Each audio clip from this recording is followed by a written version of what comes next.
আসসালামু আলাইকুম। 12ই মার্চ আমরা পুরো জাতি যার সাক্ষী হয়ে রইলাম, যা অবলোকন করলাম, প্রত্যক্ষ করলাম, তা নিঃসন্দেহে আমাদের সবার জন্য লজ্জার, চরম অপমানের।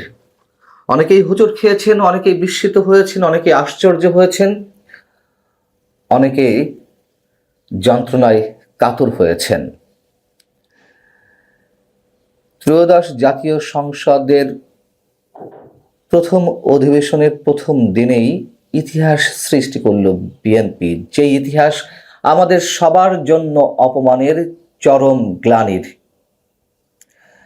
ধরে নিয়েছিলাম যে রাজনৈতিক কৌশলের জায়গা থেকে বিএনপি হয়তো অনেক কিছুই করতে বাধ্য হয়, কিন্তু এই কৌশল শব্দটি বিএনপির ক্ষেত্রে আমরা কতক্ষণ ব্যবহার করব, বিশেষ করে মুক্তিযুদ্ধ ইস্যুতে, সেটা অবশ্যই একটি চূড়ান্ত রূপ পাওয়া দরকার।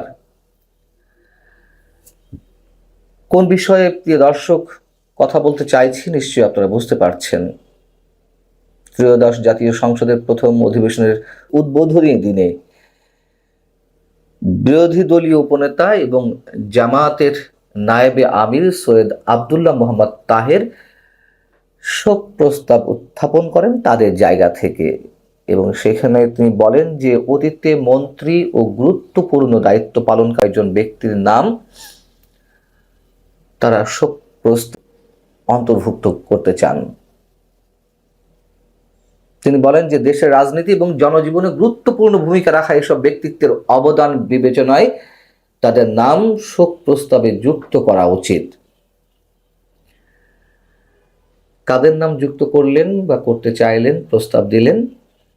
একে একে নাম এলো যুদ্ধাপরাধী মাওলানা মতিউর রহমান নিজামী, যুদ্ধাপরাধী দেলোয়ার হোসাইন সাইদি, যুদ্ধাপরাধী মাওলানা আব্দুস সোবহান, যুদ্ধাপরাধী কাদের মোল্লা, যুদ্ধাপরাধী আলী আহসান মোহাম্মদ মুজাহিদ, মাইকেম ইউসুফ, এবং এর সঙ্গে আরও যাদের নাম যুক্ত করেন তার মধ্যে ছিল শরীফ উসমান হাদি, প্রিন্সিপাল আব্দুল খালেক মণ্ডল সহ আরও বেশ কয়েকজনের নাম।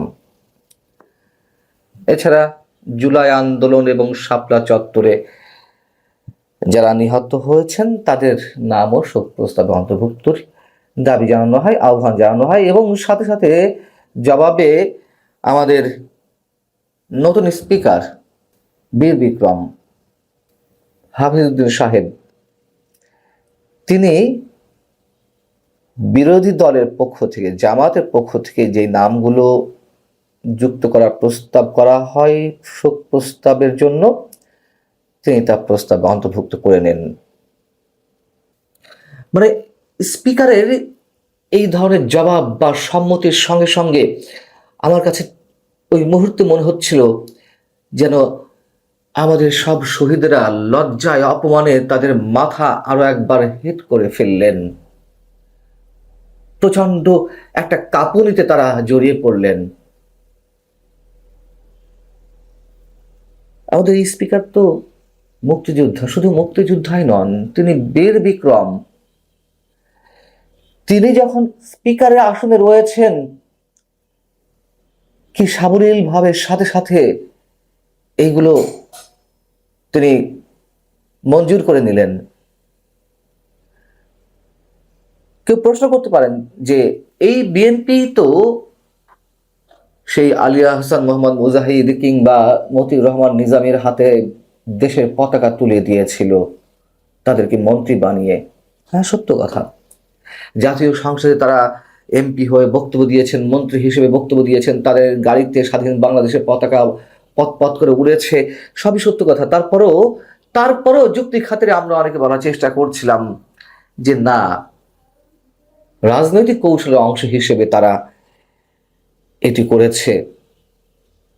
আওয়ামী লীগের মধ্যেও ছিল তো কেউ কেউ যারা দেশ বিরোধী অবস্থানে ছিলেন একাত্তরে, তাদের কেউ কেউ তো আওয়ামী লীগের রাজনীতির সঙ্গে সম্পৃক্ত ছিলেন, যদিও তাদের কাউকে মন্ত্রী করা হয়নি, এমন দাবিও কেউ করতে পারেন। কিন্তু বিষয় হচ্ছে, যখন যে ব্যক্তিরা দেশের আদালত কর্তৃক দণ্ডিত হলেন, ফাঁসির মঞ্চেও তাদের উঠতে হলো। সেই ব্যক্তিদের নাম আমাদেরকে মানে শোক প্রস্তাবের তালিকা রাখতে হবে জাতীয়ভাবে, সংসদের মাধ্যমে। আমাদের প্রধানমন্ত্রী তারেক রহমানকে একেবারেই ভুলে যাচ্ছেন যে তার বাবা বিএনপি প্রতিষ্ঠাতা জেনারেল জিয়াউর রহমান, তিনি নিজেও মুক্তিযোদ্ধা, নিজে সেক্টর কমান্ডার, যিনি জেল ফোর্সের অধিনায়ক ছিলেন এবং তাকে স্বাধীনতার ঘোষক হিসেবে দাবি করা হয়। তার সেই দলের পক্ষ থেকে এগুলো সব অবলীলায় মেনে নেওয়া হচ্ছে। যারা যুদ্ধ অপরাধী হিসেবে প্রমাণিত তাদের জন্য শোক প্রস্তাব আনা হয় জাতীয় সংসদে। এদিকে আমরা দেখলাম যে যুদ্ধ অপরাধের দায় থেকে মুক্ত জামাতের আরেক নেতা এটিএম আজহারুল ইসলাম, তাকে সংসদের সামনে বসে থাকতে দেখলাম, সামনের সারিতে, যিনি মুক্তি পেয়েছেন যুদ্ধ অপরাধের দায় থেকে ডক্টর ইউনূস সরকারের সময়। আবার এদিকে বুধবার আমাদের স্বরাষ্ট্রমন্ত্রী সালাউদ্দিন আহমেদ কি বললেন, যিনি কিনা এই মুহূর্তে বিএনপির বলতে গেলে দ্বিতীয় সর্বোচ্চ ক্ষমতাধর ব্যক্তি, মহাসচিব না হয়েও, তিনি জুলাই আন্দোলনকারীদের দায় মুক্তি দেওয়া প্রসঙ্গে কি উচ্চারণ করলেন, যে কেন তাদের দায় দেয়া হবে না, কেন তারা যদি কোনো ফৌজদারি অপরাধ করে থাকে তাদের বিরুদ্ধে মামলা দায়ের করা হবে। তিনি সেখানেও ৭১ প্রসঙ্গ টানলেন। তিনি বললেন যে যেসব মুক্তিযোদ্ধারা রাজাকার হত্যা করেছিলেন তাদের নামে কি এখন মামলা হবে? মানে কিসের সঙ্গে কিসের তুলনা, কথায় কথায় ৭১কে টেনে নিয়ে আসা। যেই ৭১-এর ৯টি মাস রক্তক্ষয়ী সংঘর্ষ চলেছে এক রাষ্ট্রের সঙ্গে আরেক রাষ্ট্রে, আমাদের সঙ্গে পাকিস্তানের হানাদার বাহিনীর রাজাকারদের সঙ্গে, আল বদরের সঙ্গে গণধর্ষণ হয়েছে দিনের পর দিন, ঘর বাড়ি জ্বালিয়ে দিয়ে মানবতা বিরোধী অপরাধ সংঘটিত হয়েছে, ৩০ লক্ষ মানুষ শহীদ হলেন। সেটির সঙ্গে আবার সেই জুলাই আন্দোলনকে মেলানো, তাও আমাদের বর্তমান স্বরাষ্ট্রমন্ত্রী সালাউদ্দিন আহমেদ সাহেবের মতো মানুষ তারা এই উদাহরণটি দিবেন?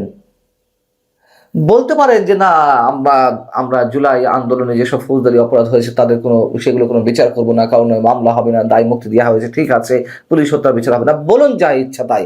কেন ৭১কে কথা টানতে হবে? তারপর ৭১কে যে মানুষগুলো কোনো অবস্থাতেই ওন করে না, স্পষ্ট হয়ে বলতে চাই, তারাই জুলাই আন্দোলনের সঙ্গে ৭১কে বারবার মেলান।